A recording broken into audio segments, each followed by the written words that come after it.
അസ്സലാമു അലൈക്കും. നമസ്കാരം. ഞാനിപ്പോൾ ഒന്ന് സൗദി അറേബ്യയെ വീണ്ടും ഓർമ്മിക്കാം കേട്ടോ. ഇതൊക്കെ എല്ലാവരും ഷെയർ ചെയ്യാം. സൗദി അറേബ്യയിൽ നിന്ന് പലതരത്തിൽ സാമ്പത്തിക കേസായ ആളുകളുണ്ട്. വണ്ടി ഇൻസ്റ്റാൾമെൻറ്റ് എടുത്തവരുണ്ട്, റെൻ്റേ കാറുണ്ട്, മൊബൈൽ, ചെയിൻ, STC, അങ്ങനെ പലതരത്തിൽ ഇൻസ്റ്റാൾമെൻറ്റ് കാശ് കടമകരൊക്കെ ഉണ്ട്.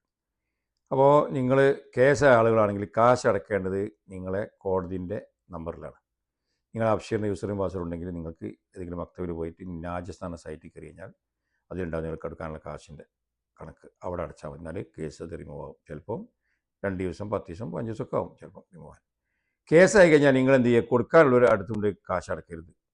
അത് അടച്ചു കഴിഞ്ഞാൽ ബുദ്ധിമുട്ടാണ്. കാരണം നിങ്ങൾ മൊബൈലോ ചെയിനോ STC ആയിക്കോട്ടെ, രണ്ടേ കാറൊക്കെ ആയിക്കോട്ടെ, അവിടെ കൊണ്ട് അടച്ചു കഴിഞ്ഞാൽ കേസായാൽ അവർ കാശ് അവർ വാങ്ങി വെച്ച് കഴിഞ്ഞാൽ നിങ്ങൾക്ക് അവർ റിമൂവ് ചെയ്യണം കേസ്. അവർ ചിലപ്പോൾ റിമൂവ് ചെയ്തില്ലെങ്കിൽ നിങ്ങൾ കൊടുക്കും.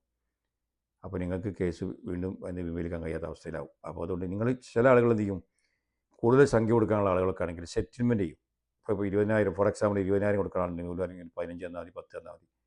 അങ്ങനെയാണെങ്കിൽ നിങ്ങൾ എന്ത് ചെയ്യുക? ഒരു വക്കീൽ മുഖേനയോ മറ്റോ അല്ലെങ്കിൽ സൗദി പൗരനെയൊക്കെ ഉപയോഗിച്ചിട്ട് നിങ്ങൾ തെളിവിന് ഒരാളെ കൊണ്ടുപോയിട്ട് അവരെ മുഖേന കാശ് കൊടുക്കുക. എന്നാൽ നിങ്ങൾക്ക് തെളിവായി. ഏറ്റവും കൂടുതൽ നല്ലതെന്ന് വെച്ചാൽ നിങ്ങൾ ബാങ്ക് മുഖേന ട്രാൻസ്ഫർ ചെയ്യുക ഏറ്റവും നല്ലത്. അത് ഏറ്റവും വലിയ തെളിവ്. അപ്പോൾ നിങ്ങൾ എന്ത് ചെയ്യും? അവർ കാശ് വയ്ക്കാൻ തെളിവായി അവർ അത് റിമൂവ് ചെയ്യും. അല്ലാതെ നിങ്ങൾ ഏതെങ്കിലും സ്ഥലത്തിൽ കൊണ്ട് അടച്ചു കഴിഞ്ഞാൽ പിന്നെ കാശ് കൊടുക്കുക അവരെ കൈ കൊണ്ടുകൊടുത്ത് കേസായ ആളുകളാണെങ്കിൽ കേസ് റിമൂവ് ആയിട്ടില്ലെങ്കിൽ നിങ്ങൾ കൊടുക്കും. അപ്പോൾ അതെന്നാൽ ഏറ്റവും നല്ലത് കേസായി കഴിഞ്ഞാൽ സെറ്റിൽമെൻ്റ് അല്ലെങ്കിൽ നിങ്ങൾ കോടതിൻ്റെ ആ നമ്പറിൽ അടക്കുക. നിങ്ങൾ യൂസറും പാസ്വേഡ് ഉണ്ടെങ്കിൽ അതിന് മക്തബ് പോയിട്ട് നാജസ് എന്ന് പറഞ്ഞ സൈറ്റിൽ കയറി ആ കാശ് അടച്ചാൽ മതി. എന്തായാലും നിങ്ങൾ കേസ് റിമൂവ് ആവും. ചിലപ്പോൾ സ്വയം പിടിക്കും, എന്നാലും കേസ് റിമൂവ് ആവും. മറക്കണ്ട. എന്ത് സംശയം എടുക്കാം. അസ്സലാമു അലൈക്കും.